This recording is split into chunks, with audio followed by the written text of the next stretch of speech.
This is where I started, at my house. Then I left and went for school. And once I got to school, we left and went to Cape Town, South Africa.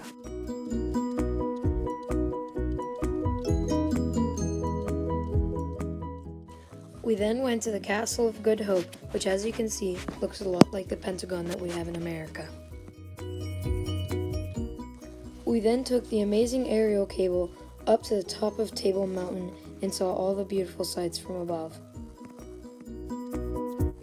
After that, we went to Camps Bay and swam for a little bit.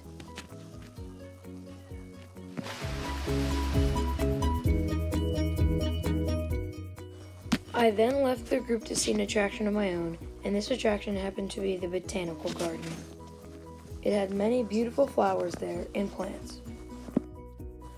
I then went back to the group and we went back to the hotel together. And then we fell asleep, and then the next morning we woke up and made our way to the Goehring National Park. I learned many things about the Goehring Transfrontier Park, including how the terrain consists of sand dunes, sparse dense vegetation, occasional trees, and dry riverbeds. These dry riverbeds include the Nassau and the Usab rivers. These rivers are said to flow only about once per century. I also learned that the park has many animals such as the blue wildebeest, springbok, leopards, hyenas, the red hartebeest, and eagles, buzzards, and secretary birds. I then watched the sun go down as I was making my way back to the hotel. Finally, we arrived at a hotel and fell asleep for the night.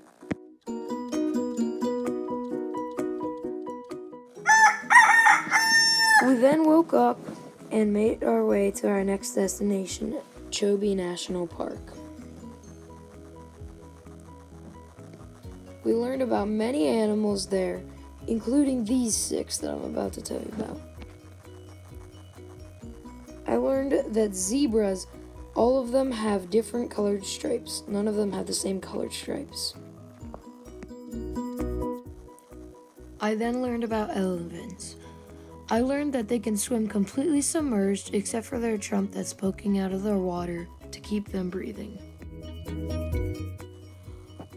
I then learned about lions and how that they can actually work together to hunt and kill something that is bigger than them. Fourthly, I learned about hippos. I learned that they can all live together in a group instead of living solitary by themselves. The 5th animal I learned about is the wildebeest. I learned that when they migrate, there are usually 1.5 million of them. The last animal I learned about is the giraffe. I learned that it is closely related to deer and cattle. We then immediately went to Victoria Falls.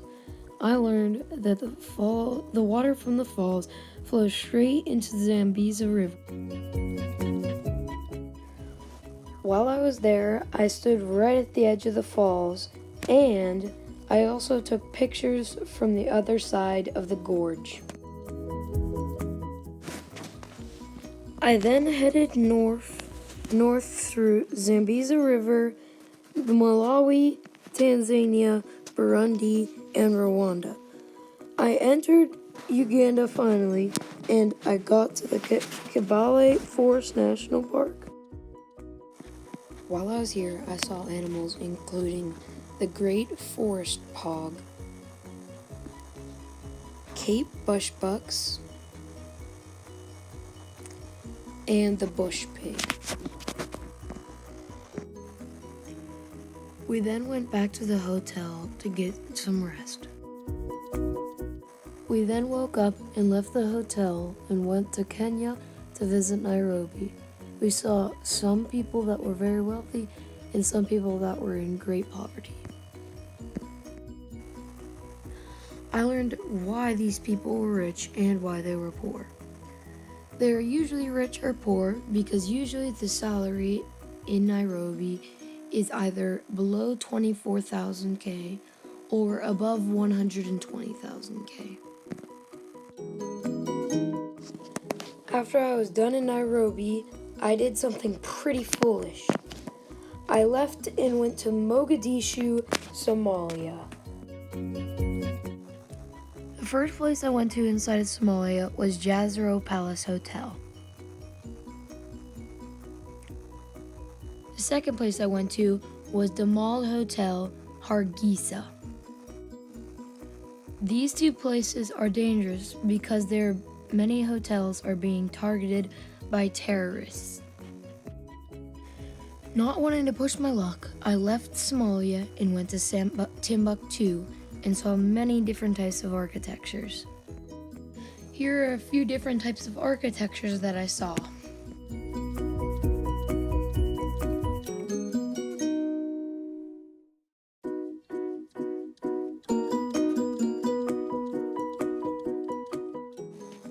And here's the Djingor Mosque, a famous learning center built in Mali in the 1960s.